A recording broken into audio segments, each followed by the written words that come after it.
Sir आपसे सबसे पहला क्वेश्चन है हमारी तरफ से, मैं दहाड़ न्यूज़ की तरफ से, कि आपने क्षेत्र में ऐसा क्या काम किया है कि क्षेत्र की जनता आपको पुनः से दोबारा से आपको चुने। मैं सबसे पहले तो आप लोग को धन्यवाद और बधाई देता हूं कि आप लोगों ने, आप सभी पत्रकार भाइयों ने इस लायक मुझे समझा कि मैं आप लोगों के चैनल पे आके अपनी बात रख सकूं। इसके लिए मैं आप लोग को बहुत बहुत धन्यवाद और साधुवाद देता हूं।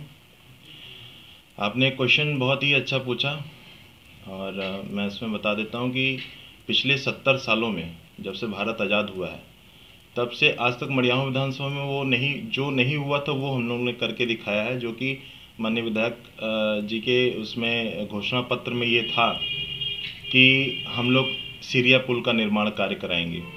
मलेथू घाट में जो 1950 में जनता द्वारा ये पुल बनाया गया था, जिसपे तमाम सरकारें आई, तमाम लोग एमपी हुए, तमाम लोग विधायक हुए, लेकिन कभी किसी ने ध्यान नहीं दिया था। एक नगेसरा में पुल है उसका। और मैं आपको बता दूं कि एक एक चीज़ मैं आप लोग को गिनाता हूं कि जो पहले मैंने सीरिया पुल की बात उठाई, ये 1942 में दयावंत नाम के एक बहुत बड़े व्यापारी थे, बहुत ही सम्रांत नागरिक थे, व्यापारी थे। उन्होंने जनता से चंदे मांग के, चंदे जुटा के ये पुल का निर्माण कार्य कराया था। और तमाम सरकारें आई, तमाम लोग एमपी एमएलए हुए, मैं फिर से इस बात को दोहरा रहा हूँ, लेकिन कभी कोई नहीं ये सोचा कि हाँ, इस पुल के बदले भी अगर कोई दूसरा पुल बन जाए तो यहाँ की जो रोज़ रोज़ की ये जो जाम की समस्याएं हैं वो दूर हो जाए। आप लोग देख सकते हैं ये पुल का निर्माण कार्य चल रहा है और मुझे लगता है कि 1 डेढ़ महीने में ये पुल कंप्लीट हो जाएगा। दूसरा पुल हम लोगों ने माननीय विधायक जी के अथक प्रयास से मलेथू घाट का, जो कि 1950 में ये जनता द्वारा बनाया था, बहुत ही बुरी स्थिति थी वहाँ की, उसका भी पुल का निर्माण कार्य प्रारंभ हो चुका है। वहाँ पे कल अभी वहाँ के ग्रामवासियों के द्वारा वहाँ का शिलान्यास किया गया, वहाँ का पूजा पाठ करके वहाँ पे नींव पूजन की गई।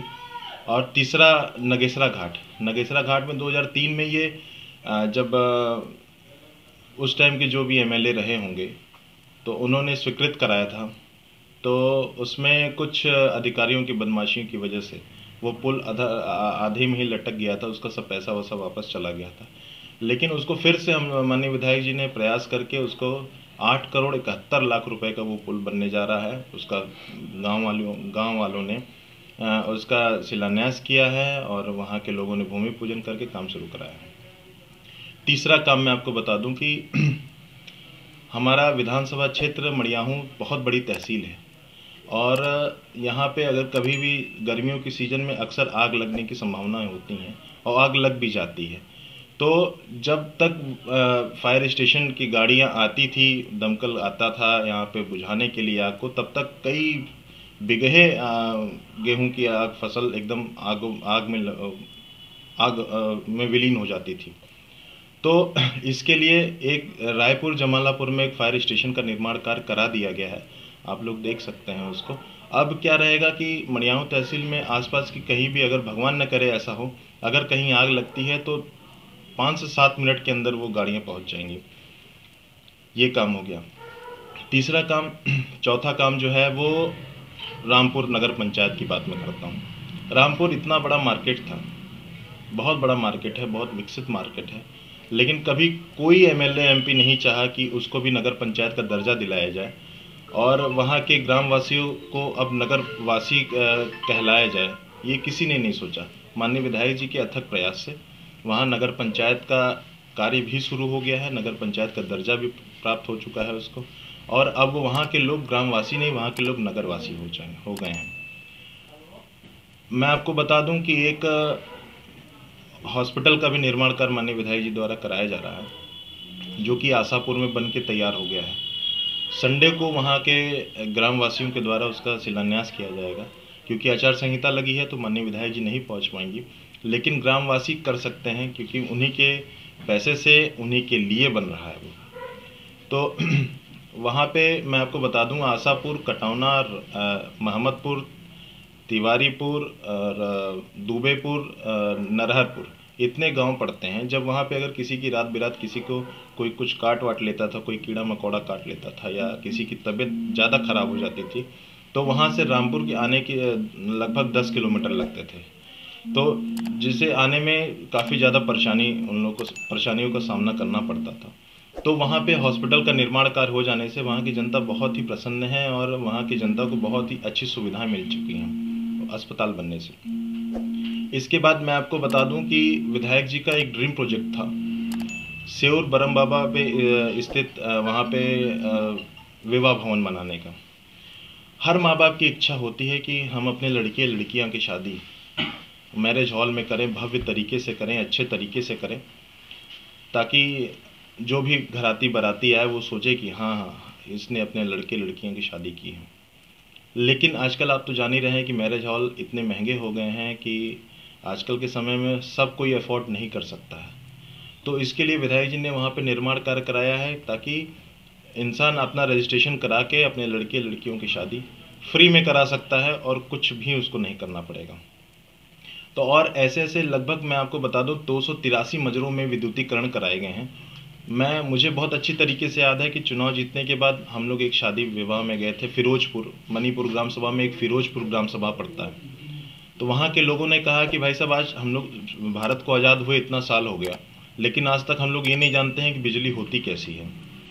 विधायक जी ने कहा कि मैं 48 घंटे पे यहाँ पे पोल भिजवा दूंगी और वहाँ पे लोगों को बिजली मिली। यहाँ पे कादीपुर आप हरिजन बस्ती वहाँ चले जाइए, वहाँ पे बिजली मिली। हमारी सरकार सबका साथ सबका विकास पर काम कर रही है। हमारी गठबंधन की सरकार सबके साथ सबका विकास की बात करती है। कोई ये नहीं देखती कि नहीं ये किस जात का है, ये किस धर्म का है, कोई किस मज़हब का है, ये नहीं देखते हैं। और जो भी नीड है, अब सरकार की योजना है, देखिए आप लोगों को राशन फ्री में मिल रहा है, तो सबको मिल रहा है, कोई ऐसे कोई जात विशेष को नहीं मिल रहा है। इसके बाद मैं अभी मड़ियाहों के विकास पे आता हूँ।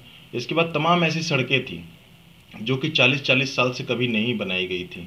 पता नहीं पूर्व के जनप्रतिनिधि क्या करते थे, ये मुझे कोई पता नहीं है, लेकिन उसके बाद भी विधायक जी ने अथक प्रयास करके और तमाम सड़कों का निर्माण कराया है। लगभग 382 सड़कें ऐसी हैं जिसका निर्माण कार्य कराया गया है, वो चौड़ीकरण कराया गया है। अभी आप देखिए एक अड़हनपुर मार्ग जो कि रामनगर ब्लॉक को जाती है, उसका चौड़ीकरण कराया जा रहा है। वहाँ के लगभग 20 गाँवों को बहुत ही अच्छी सुविधाएं मिल जाएंगी। ऐसे ऐसे कई काम हुए हैं। पानी की टंकी की योजना है।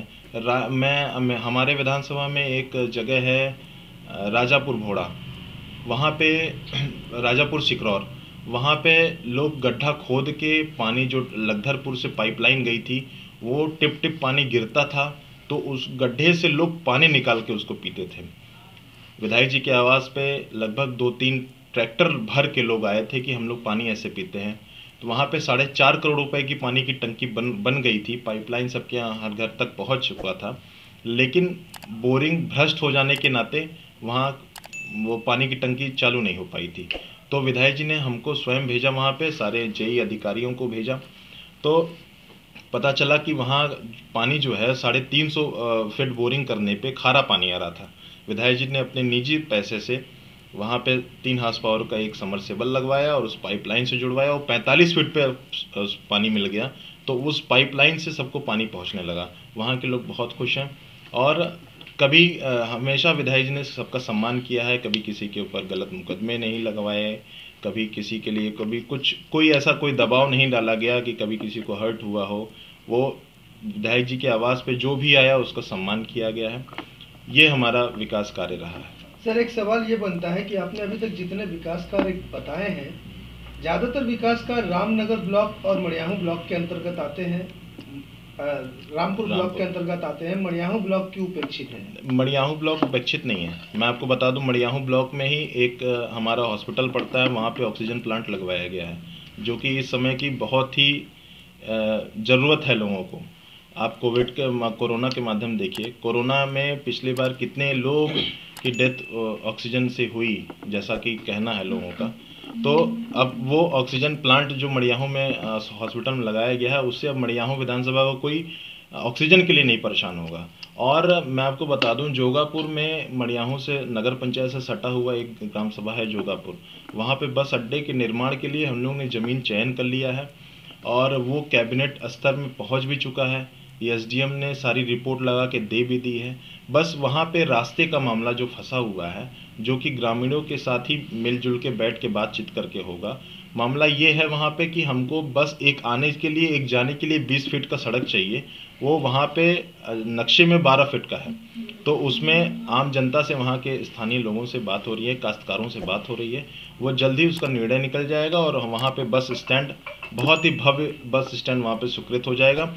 हमारे एक विकास कार्य में एक चीज़ छूट गया था कि आज मेरी उम्र 24 साल हो गई, जब से मैं जानने लायक हुआ हूँ तब से मैं आपको रामपुर की जो सड़क है, यहाँ से जौनपुर से लेकर रामपुर तक की, से पचवल तक की, वो सड़क। कोई विशेष व्यवस्था? हाँ, रोजगार संबंधित मैं आपको बता देता हूँ, विधायक जी का एक एनजीओ है, सेवाश्रम के नाम से चलता है। तो उसके अंतर्गत हम लोगों ने काफ़ी रोज़गार दिलाए हैं लोगों को, उसमें इंटरव्यू कराया गया है और लगभग मुझे लग रहा है कि सैकड़ों लड़कों को रोज़गार दिलाया गया है। और मैं आपको बता दूं कि इस बार अगर जनता हमको चुन के भेजती है माता रानी की कृपा से, तो इस बार हम लोग सिर्फ मड़ियाहू विधानसभा में गृह उद्योग और जो भी उद्योग बच्चों के रोज़गार के लिए जो भी हो सकेगा वो उसको हम लोग किया जाएगा। सर, मैं जानना चाहता हूँ, जो गठबंधन सरकार ये है आपकी, इसमें गठबंधन में है आप, जो महंगाई चल रही, पेट्रोल की कीमतें बढ़ रही हैं, डीजल का कीमत बढ़ा है इस समय, इस पर आप क्या कहना चाहेंगे? इस पे कैसे रोकथाम लगे? देखिए, मैं आपको बता दूं, जब देश विकसित होता है ना, तो सब चीज़ ऑटोमेटिक सब अपने आप सही हो जाता है और महंगाई नहीं बढ़ रही है। लोगों की सोच है ऐसी कि महंगाई बढ़ रही है, लेकिन जब हमको कोविड काल में आप देख सकते हैं कि सरकार इतना हमारे लिए कर रही है, लोगों को फ्री में राशन दे रही है, लोगों के लिए मुफ्त टीका लगवा रही है, लोगों के लिए दवाइयों का व्यवस्था किया जा रहा है। और जो कच्चा तेल जो आता है हमारा बाहर से, उस पर भी तो आप लोग को देखना चाहिए, जितना वो हमको देंगे हमको भी तो कच्चा तेल खरीदना होता है ना। हम तो यहाँ से कभी, हमारे यहाँ तो पैदा होता नहीं है कच्चा तेल, हमारे यहाँ तो कुआं है नहीं इस चीज़ का। तो जब भी हम खरीदते हैं, जितने भी खरीदते हैं, तो फिर उसी हिसाब से हम लोग उसको डिस्ट्रीब्यूट कराते हैं। विपक्ष का आरोप था कि क्रूड ऑयल का रेट बहुत घटने के बावजूद भी पेट्रोल की कीमत बहुत ज़्यादा बढ़ी थी और हर सरकार में अनाज तो दिया जाता था, चाहे वो कांग्रेस सरकार हो। ये सपा का कहना है, सपा सरकार भी बोली हमारी सरकार में हमने अनाज वितरित किए, तो इस सरकार ने कुछ एक्स्ट्रा कुछ नहीं किया। इस पर क्या कहना चाहेंगे? नहीं, आप देख लीजिए, आप तो खुद पत्रकार हैं, आप देखते होंगे पिछली सरकार ने क्या किया था, इस सरकार ने क्या किया था। पिछली सरकार कुछ लोगों को लेके चलती थी, कुछ लोगों को राशन देने का काम करते थे, लेकिन हमारी सरकार ने सबका साथ, सबका विकास और सबका विश्वास लेके जिया है और सोच ईमानदार रखा है, काम दमदार रखा है और सबको दिया गया है। कोई किसी के साथ कोई पार्शियलिटी नहीं करी गई है इस बार। और आप देख लीजिए, जब से कोरोना चल रहा है तब से राशन दिया जा रहा है लोगों को, एक एक महीने में 2-2 बार राशन दिया जा रहा है। अब हमारे मुख्यमंत्री जी ने 5 यूनिट, और जो पहले 5 यूनिट मिलती थी अब वो 10 यूनिट हो गई है। आप ये देख सकते हैं, ये बहुत ही अच्छा वो है। और कोविड काल में जो लोग परेशान थे, काफ़ी ज़्यादा 26,883 प्रवासी हमारे मड़ियाहू के रहने वाले लोग थे जो कि मुंबई में रहते थे, उनको लाने का काम किया गया है। तो इससे बहुत ही अच्छा एक इफेक्ट गया हुआ है। सात्विक जी, ये तो बात हो गई 2000, जो अभी आपने जो 5 सालों में कार्य किए हैं मड़ियाहू विधानसभा में, विकास को लेकर चर्चा हुई, मगर 2022 का जो विधानसभा चुनाव अभी होने वाला है, उसको जो है कि मड़ियाहू विधानसभा से आप किस मुद्दे पर चुनाव लड़ेगी आपकी पार्टी? देखिए, हमारी पार्टी विकास के नाम पे चलेगी, सम्मान के नाम पे चलेगी, ठीक है, और लोगों को कोई परेशानी नहीं हुई है इसके नाम पे चलेगी। देखिए, हम आपको बता दें, विकास लोग देख रहे हैं कि हम आपको, लोग 15 साल का अपना विकास गिना दें, हम आपको 5 साल का विकास गिनाते हैं, जिसमें 2 साल कोविड में गया हुआ है, आप सब जानते हैं। 2 साल की विधायक निधि सब चली गई थी कोविड के नाते, ठीक है। तो हम तो कहते हैं कि आप लोग एक डिबेट का आयोजन कराइए, उसमें विपक्ष को भी बुलाइए, हमको भी बुलाइए, सबको बुलाइए और उनसे पूछिए कि आप अपना 15 साल का कार्यकाल के बारे में बताइए, हम आपको 5 साल के काम गिनाते हैं। आप अपने 15 साल का गिनाइए, हम 5 साल का गिनाते हैं, सबकी टाइटा फिक्स हो जाएगी। आप युवा हैं और युवा प्रदेश अध्यक्ष भी हैं अपना दल यश से, तो युवाओं को लेकर आपकी क्या सोच है? आपकी पार्टी ने अभी तक युवाओं के लिए क्या किया है? मैं आपको बता दूं, मैं प्रदेश अध्यक्ष नहीं हूं, मैं एक प्रदेश सचिव हूं उस पार्टी जी। अपना दलेस का। जी। और हम लोग की हमेशा ये रहती है कि युवाओं को ज़्यादा से ज़्यादा, अब आप देखिए कौशल विकास के लिए भी युवाओं के लिए प्रेरित किया जा रहा है। और हमारे हिंदुस्तान में 65% आबादी युवाओं की है। तो और युवा ही है जो कि इस बात को समझता है कि हाँ वाकई में कौन सी पार्टी अच्छी है, कौन सी सरकार अच्छी है और किसकी सरकार में ज़्यादा हम लोग को लाभ है मिला है। और कौशल विकास की योजना है, इसके बाद लोगों को रोज़गार की योजना है, ऐसे ऐसे तमाम चीज़ें हैं जो कि युवाओं के लिए सरकार कर रही है। आपने बहुत सारे कामों को गिनाया जो आपने पिछले 5 सालों में किया है।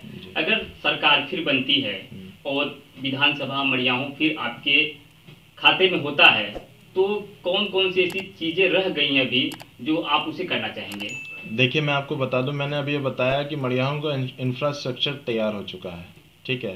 अब हमारा जो एक पेंडिंग काम रह गया है बस स्टैंड का वो पेंडिंग नहीं रह गया है, बस उसको धरातल पे ले आना है, कागज़ से धरातल पे ले आना है, क्योंकि वो कागज़ में सब फाइनल हो चुका है। यहाँ पे बनना शुरू हो जाए, बस स्टैंड यहाँ से बसें चलने लगे तो वो मैं उसको मानूंगा क्लियर हो जाएगा। अब मैं आपको बता दूं, हम लोग ने 2 नगर पंचायतों को और प्रस्तावित किया है कि ये 2 बाज़ारों को भी हम लोग नगर पंचायत का दर्जा दिलाएंगे। एक सुकलालगंज बाज़ार भी बहुत पुरानी बाज़ार है। इसके अंतर्गत हम लोग ने जो प्रस्ताव बना के भेजे थे, जिसमें सुकलालगंज है, सराय विक्रम है, दमोदरा है, मनुई है, गहलाई है, रायपुर है, जगदीशपुर है, ये 7 गांव हम लोग ने चयन करके। सात्विक जी, विकास की बात हुई, 5 सालों में जो आपने विकास किया उस पर बात हुई, युवाओं को लेकर बात हुई और अग्निशामक जो बनाए गए हैं केंद्र उस पर बात हुई। 370 विधानसभा से अपना दल यश की जो विधायिका जी हैं वो खुद भी एक महिला है, तो महिलाओं को लेकर जो है कि अपना दल यश और भाजपा क्या सोचती है? देखिए महिलाओं के लिए बहुत ही सरकार ने बहुत ही अच्छा निर्णय लिया था। महिला सुमंगलम योजना थी और महिलाओं के लिए तमाम चीज़ें ऐसी थी जो नीड थी महिलाओं के लिए, वो सब सरकार ने इस महिलाओं के लिए करके दिखाया है। अब आप देखिए जो भी आंगनवाड़ी महिलाएं थी उन लोगों के लिए सरकार ने स्मार्टफोन की व्यवस्था कराई थी। और इसके बाद साथ साथ महिलाओं को प्रेरित करने के लिए तमाम ऐसे उन्होंने उनके लिए मेंटेनेंस करने के लिए जो चीज़ें ज़रूरत थी वो सब इस भारत सरकार ने यूपी की सरकार ने किया है।